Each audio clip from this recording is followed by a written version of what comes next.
Kemudian kita lanjutkan dengan kata sambutan. Kata sambutan yang pertama yaitu dari Ketua RT 9 Kelurahan Sawah Lebar Baru. Kepada Bapak kami persilahkan.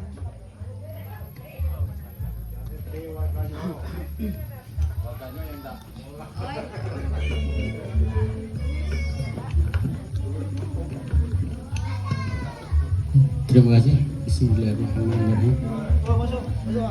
Assalamualaikum warahmatullahi wabarakatuh.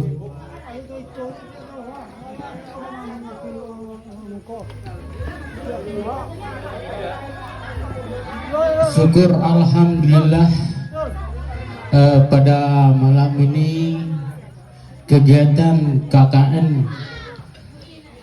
KKN tematik Universitas Bengkulu yang ke berapa? 100 periode 105 di Kelurahan Sawah Lebar Baru, tepatnya di RT 09. Sebelumnya saya mohon maaf karena saya baru nyampe dari Kepayang sore ini, jadi tidak tahu menahu. Alhamdulillah tadi sore dikasih tahu sama Pak RT. Tentunya kami sebagai mewakili sebagai warga, khususnya warga RT 09, sangat berterima kasih ditempatkan di RT 09. Tentunya semoga kegiatan nanti bisa berjalan semaksimal mungkin sesuai yang kita inginkan.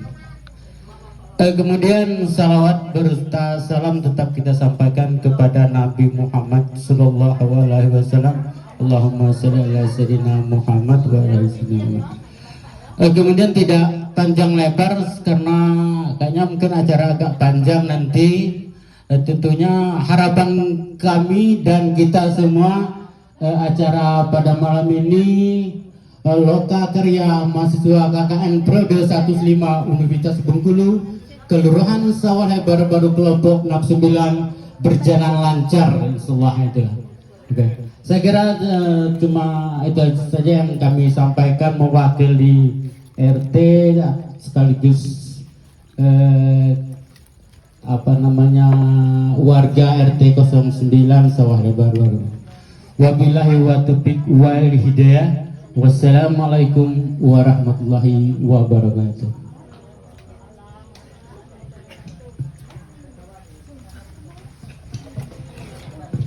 Baik, terima kasih Bapak atas kata sambutannya.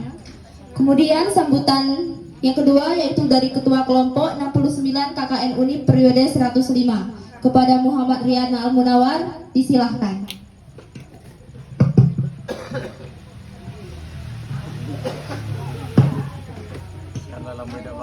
Assalamualaikum warahmatullahi wabarakatuh.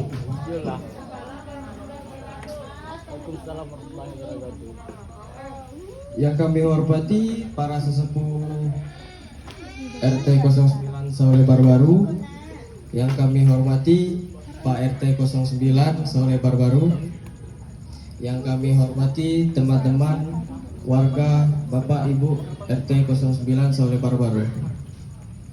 Pertama-tama mari kita panjatkan puji syukur kehadiran Allah Subhanahu wa taala atas rahmat dan limpah kasih sayangnya sehingga pada saat ini kita dapat berkumpul dalam acara penyampaian Loka Karya Mahasiswa KKN periode 105 Universitas Bengkulu Kelurahan Sawah Lebar Baru kelompok 69. Saya di sini selaku ketua ingin memperkenalkan diri. Perkenalkan, nama saya Muhammad Riyana Al-Munawar. Ingin mengucapkan selamat datang dan terima kasih atas tenaga dan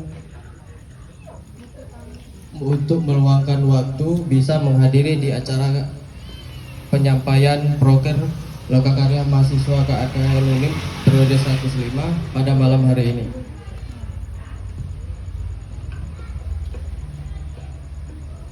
Jika bapak-bapak dan teman-teman bapak ibu ada kritik, saran pada penyampaian proker kami, nanti kami persilakan. Sekian. Sekian kata sambutan dari saya. Assalamualaikum warahmatullahi wabarakatuh. Baik, terima kasih kepada Muhammad Rian Al-Munawar selaku ketua yang telah menyampaikan kata sambutannya. Sekarang kita masuk ke sesi utama, yaitu pemaparan program kerja kelompok dari KKN kami.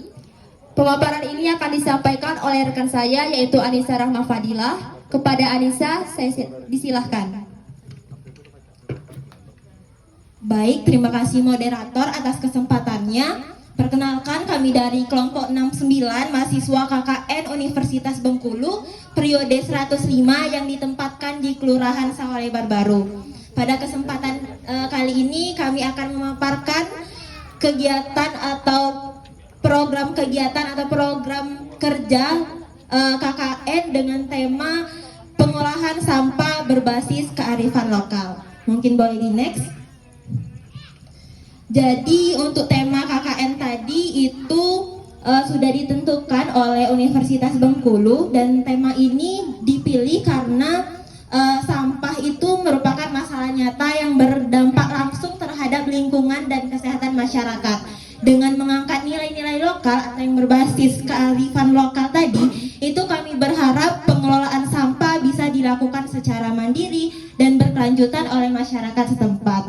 Ini adalah anggota kelompok kami dengan dosen pembimbing lapangan Ibu Ayu Putriana, Magister Hukum, dan anggota kelompok kami itu yang pertama ada Desi Puspa Karina Ayu Dirya yang sebagai moderator, lalu Murana Sipayung, Ninda Tampu Bolon, Anissa Rahma Fadilah, saya sendiri, Feni Audia Junaidi, Muhammad Rian Al-Munawar, Nuraisha Putri, dan Nizam Tasmi. Boleh di next. Lalu selanjutnya, ini adalah slide fakta tentang sampah secara global. Jadi setiap tahun dunia menghasilkan lebih dari 2 miliar ton sampah padat, dan angka ini diperkirakan akan meningkat drastis di tahun-tahun mendatang. Sayangnya sepertiga dari jumlah tersebut tidak dikelola dengan baik. Hal ini berkontribusi terhadap polusi, perubahan iklim, dan berbagai krisis lingkungan lainnya. Lalu yang di atas itu fakta tentang sampah plastik. Jadi plastik menjadi ancaman serius karena hanya 9% dari 400 juta ton plastik per tahun yang didaur ulang.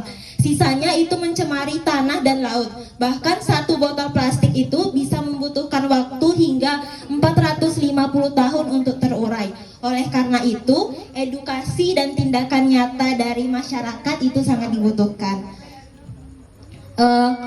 Untuk di Indonesia yang bagian bawahnya itu pada tahun 2023 sekitar 23,6 juta ton sampah itu belum terkelola dengan baik. Sebagian besar sampah plastik masih mencemari lingkungan, dan fakta ini menjadi landasan kuat bagi kami untuk fokus pada isu pengelolaan sampah selama KKN. Boleh di next. Lalu ini adalah fakta tentang sampah di Kota Bengkulu yang memuat data timbulan sampah. Timbulan sampah itu jumlah total sampah yang dikeluarkan oleh rumah tangga dan sistem pengelola, dan fakta ini juga diatur oleh peraturan daerah atau Perda. Berdasarkan prediksi tahun 2024, itu jumlah penduduk Bengkulu diperkirakan mencapai sekitar 394.192 jiwa. Dari jumlah penduduk ini timbul sampah sekitar 276 ton per hari, atau kalau dikalkulasikan dalam setahun mencapai lebih dari 100.000 ton sampah. Secara volume itu berarti lebih dari 1.000 meter kubik sampah per hari yang dihasilkan. Setiap orang di Kota Bengkulu itu menyumbang sekitar 2,75 liter atau 0,7 kg sampah per hari. Dan ini angka yang besar, apalagi jika tidak diimbangi dengan pengelolaan yang efektif. Dalam pengelolaan sampah, pemerintah Kota Bengkulu ini mengacu pada Perda nomor 2 tahun 2011. Di sini dijelaskan bahwa ada dua pihak utama yang bertanggung jawab, yaitu yang pertama ada Lembaga Pemberdayaan Masyarakat atau LPM dan dinas terkait. Kalau yang di LPM itu biasanya menangani pengelolaan sampah rumah tangga dan industri di tingkat permukiman pemukiman dengan sarana seperti gerobak atau motor roda 3. Sedangkan dinas itu mengelola seluruh jenis sampah dalam skala kota dengan peralatan seperti dump truck dan kontainer. Boleh di next. Lalu mengapa sih pengelolaan sampah itu penting? Jadi pengelolaan sampah sangat penting untuk menjaga kebersihan dan kesehatan lingkungan, melestarikan sumber daya alam, menciptakan peluang ekonomi, serta mencegah bencana lingkungan. Dengan pengelolaan yang tepat, sampah dapat menjadi sumber daya yang bermanfaat bagi masyarakat dan lingkungan sekitar. Boleh di next. Nah, ini adalah program KKN kelompok 69. Yang pertama itu sosialisasi dan pelatihan mengenai pemilahan sampah. Program pertama ini sosialisasi dan pelatihan pemilahan sampah itu adalah kegiatan edukatif yang bertujuan untuk meningkatkan kesadaran dan pengetahuan masyarakat tentang pentingnya memilah sampah berdasarkan jenisnya seperti sampah organik, anorganik, dan bahan berbahaya dan beracun atau B3. Untuk tujuan sosialisasi dan pelatihan mengenai pemilahan sampah ini, yang pertama itu meningkatkan kesadaran lingkungan, mengurangi volume sampah, serta mendukung pengelolaan sampah berkelanjutan dan mendorong penerapan sistem 3R yaitu reduce, reuse, dan recycle di tingkat rumah tangga dan komunitas. Boleh di next. Lalu selanjutnya untuk program kerja yang kedua ada pembuatan pelang sampah. Jadi tujuan pembuatan pelang sampah ini yang pertama mengurangi sampah plastik sekali pakai, yang kedua mengurangi polusi lingkungan, yang ketiga menciptakan material bangunan alternatif, yang keempat meningkatkan kesadaran lingkungan, dan yang kelima mengurangi ketergantungan pada TPA dan pembakaran serta mengubah pola pikir sampah itu tidak berguna. Boleh di next. Lalu untuk proker atau program kerja yang ketiga itu ada kampanye atau bersih-bersih bersama atau gotong royong. Itu tujuannya yang pertama menjaga kebersihan dan kesehatan lingkungan, menumbuhkan kesadaran lingkungan, meningkatkan rasa kebersamaan dan kepedulian sosial, serta yang keempat mencegah bencana lingkungan. Next. Lalu yang keempat yaitu ada poster pentingnya pengolahan sampah yang bertujuan untuk meningkatkan kesadaran masyarakat. Jadi kami di sini akan mengajak warga agar lebih peduli terhadap pentingnya menjaga kebersihan lingkungan dengan cara mengelola sampah dengan benar. Lalu yang kedua itu mengajak untuk memilah sampah sejak dari rumah, mendorong kebiasaan memilah sampah organik, anorganik, dan B3 agar pengelolaan lebih mudah dan ramah lingkungan. Lalu yang ketiga mencegah dampak negatif sampah terhadap kesehatan, yaitu memberi pemahaman bahwa sampah yang tidak dikelola dengan baik itu dapat menjadi sumber penyakit. Yang keempat itu mendukung program lingkungan sehat dan bersih yang dilakukan oleh pemerintah dan menunjang program pemerintah atau komunitas untuk mewujudkan lingkungan bersih, sehat, dan bebas sampah. Jadi next. Lalu untuk yang terakhir proker kami yaitu sosialisasi ke SD dampak bahaya sampah. Jadi nanti kami akan ke SD terdekat dengan mensosialisasikan dampak bahaya sampah seperti penyebaran penyakit menular. Jadi sampah yang menumpuk itu bisa menjadi tempat berkembang biak bagi vektor penyakit seperti nyamuk. Kalau nyamuk itu bisa dapat menyebabkan demam berdarah, malaria, lalu lalat itu bisa menyebabkan diare, kolera, dan demam tifoid serta tikus. Itu dampaknya jika menumpuk sampah itu dapat menyebabkan leptospirosis. Lalu untuk tujuan sosialisasi ke SD sendiri itu menanamkan kesadaran lingkungan sejak dini, meningkatkan pengetahuan tentang jenis dan dampak sampah, serta membangun kebiasaan hidup bersih dan bertanggung jawab, dan mengajarkan nilai 3R yaitu reduce, reuse, dan recycle. Boleh di next. Mungkin itu yang dapat kami sampaikan. Saya kembalikan kepada moderator. Baiklah, terima kasih banyak kepada Anissa yang telah memaparkan proker dari kelompok 69. Setelah mendengarkan pemaparan program kerja tadi, kita masuk ke sesi diskusi. Bapak Ibu warga yang ingin menyampaikan masukan, pertanyaan, usulan atau kritikan dipersilahkan. Kami sangat terbuka untuk berdiskusi bersama.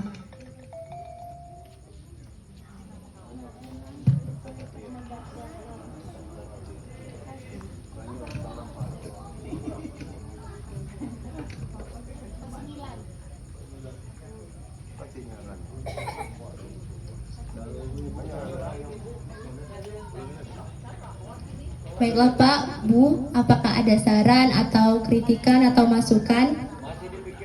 Baik Pak.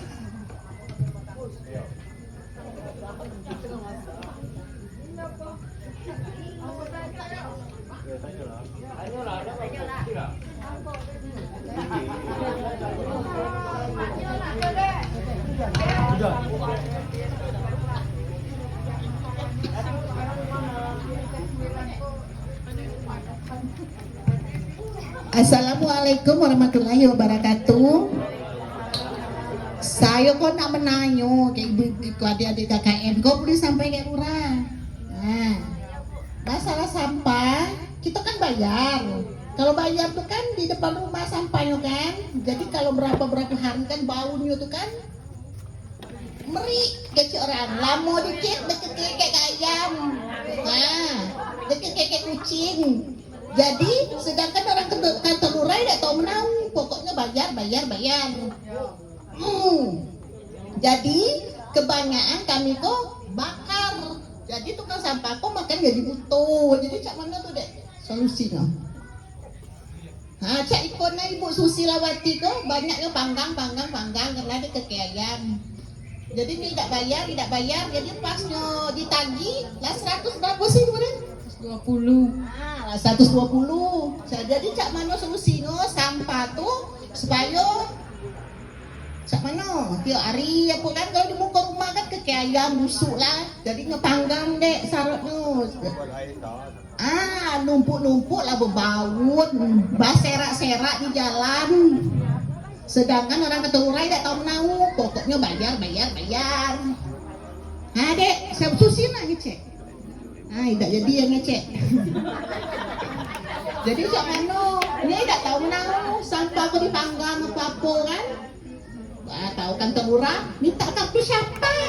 Ngeceknya jadi jangan sampai tidak tahu tuh lurahnya dek. Tolong kasih pakai lurah ya.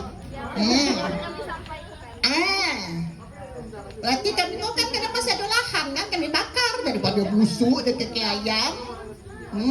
Dek, sekian terima kasih. Waalaikumsalam.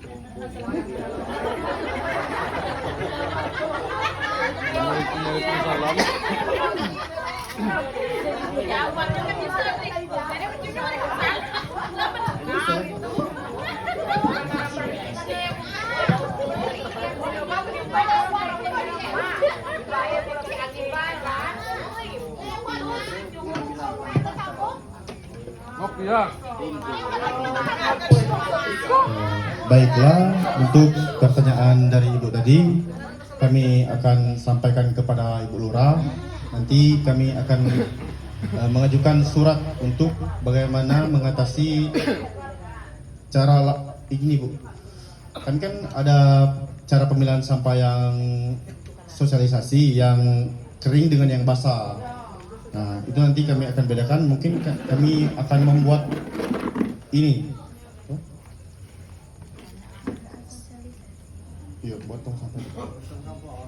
Buat tong sampah di berapa titik di Kelurahan RT 9, Pak. Biar sampahnya lebih cepat juga daripada menunggu bank sampah dari pembayaran kelurahan.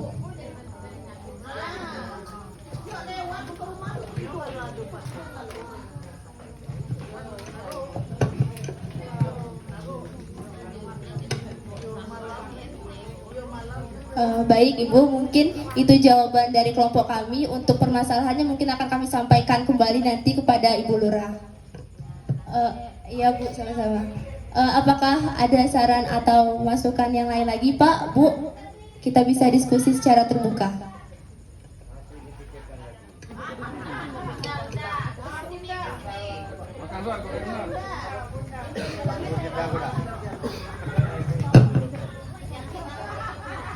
Assalamualaikum warahmatullahi wabarakatuh. Terima kasih pada anak-anak kami yang KKN di Saleh Barbaru. Permasalahan kami di sini mungkin lebih parah dari yang tadi. Kami kan bayar ya, benar diambil. Kalau dalam perjanjiannya seminggu 2 kali, cuma tidak tepat waktu. Nah, oke kalau yang itu. Tapi yang jadi masalah kami bayar sampah, kami mungut sampah orang, bersihkan sampah orang di belakang stadion, di belakang, nah itu sekitaran itu. Oh ya langkah lemaknya, kami bayar, oh sampah orang buang di situ, kami tukang bersihkan. Ah macam mana solusinya kok? Kepalangan saya pasang dulu soal makainya. Nah, iya kan? Kalau anak-anak saya tidak percaya, boleh tengok. Hari Minggu kemarin kan tengok kan? Nah jadi kalau Pak RT kami selalu ngecek warga kita gotong royong, kami bukan tidak nak, kami bayar, maka kami mungut sampah orang banyak kok. Apa jadi itu jadi bapak ngecek tahu bohong, ayo nak, apa jadi kita ngeceknya orang lemak-lemak aja buang sarok, awak bayar awak belum mungut sarok orang. Nah, jadi Pak RT bukan kami tidak berpartisipasi, kami mau. Tapi ala kejanggalnya, kami bayar kok kami membersihkan sampah orang yang ada di sini yang membuang. Itu tolong carikan solusinya. Terima kasih. Assalamualaikum warahmatullahi wabarakatuh. Kan gorengan tuh mawar di sambil itu. Sambil lah, ngopi-ngopi.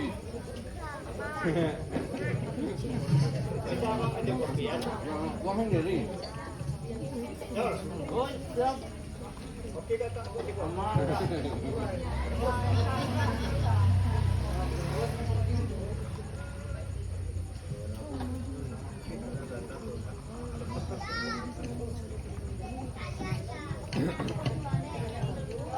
Baik Ibu, untuk permasalahannya mungkin akan kami tampung dulu ya Bu, gimana nanti cara menyelesaikannya atau prosesnya. Nanti kami diskusikan terlebih dahulu selesai dari acara ini Bu. Ya Bu, mohon ditunggu ya Bu untuk kabarnya.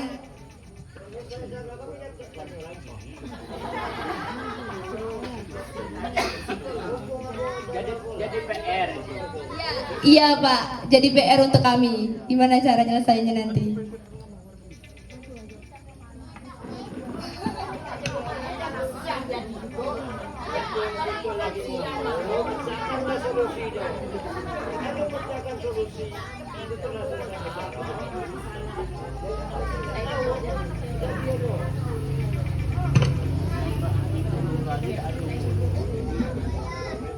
Oh, nggak ada ibu lural, mak. Iya, nggak boleh ibu lural. Itu pasuan tuh semua waktu Pak RT, mau kira apa lagi? Hah?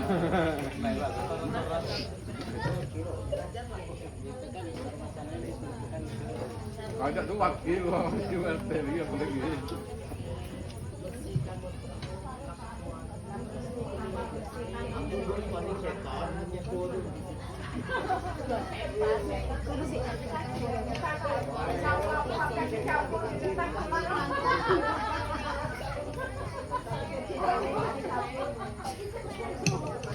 Baik Pak Bu, untuk pertanyaan-pertanyaan yang ditanyakan tadi mungkin akan kami tampung dulu dan akan kami diskusikan ke kelurahan nantinya dulu ya Bu, untuk jadi bahan program kerja kami juga.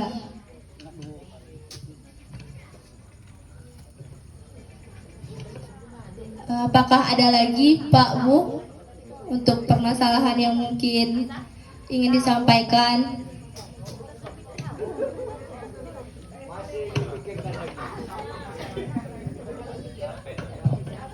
Assalamualaikum warahmatullahi wabarakatuh. Masalah sampah tadi, kalau menurut aku, kita kan lah punya janji sama Ujang. Nah kemarin juga saya lah ngomong sama Ujang, seandainya dia tidak sanggup, kita pindah langganan. Nah kalau tidak sanggup, tapi ternyata dia masih ngambil, belum ada kata dari dia tidak sanggup. Nah, kalau yang dari anak-anak tadi masalah tong sampah, kalau menurut saya kurang etis, kurang pas. Karena kalau dibikin sekitar berapa titik, 3 titik atau 4 titik, Yang meletakkan sampah situ bukan warga sini aja, yang lewat letak situ juga. Nah jadi kami nampung sampah orang lain. Nah kalau ndak juga, kalau solusi untuk sementara buat adik-adik, boleh setiap rumah kasih tong sampah atau kasih asoy. Nah, 2 buah asoy bisa memilih langsung kan, sampah organik dan non organik. Jadi bisa dimanfaatkan yang bisa dimanfaatkan. Kalau untuk tong sampah, saya rasa belum bisa untuk di RT Sigo. Ya, karena orang lewat banyak sini. Nyelewat, letaknya sampah, nyelewat, letaknya sampah. Jadi kami nampung aja waktu tuh. Seolah-olah sampah yang ada di tong tuh kami kalau yang punya, padahal bukan. Nah itulah aja ya. Assalamualaikum warahmatullahi wabarakatuh.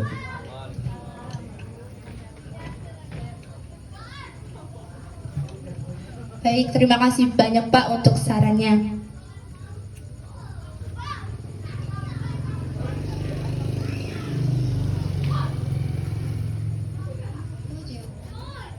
Baik Pak, terima kasih atas sarannya. Mungkin masalah sampah tadi bisa kami fasilitasi sesuai program kerja kami untuk pemilihan sampahnya. Jadi di setiap rumah itu kami berikan plastik berwarna yang sudah kami siapkan untuk mengumpulkan sampah organik dan anorganik. Terus juga kami ada arahan dari kelurahan untuk sampah plastik itu dikumpulkan di bank sampah. Habis itu dah.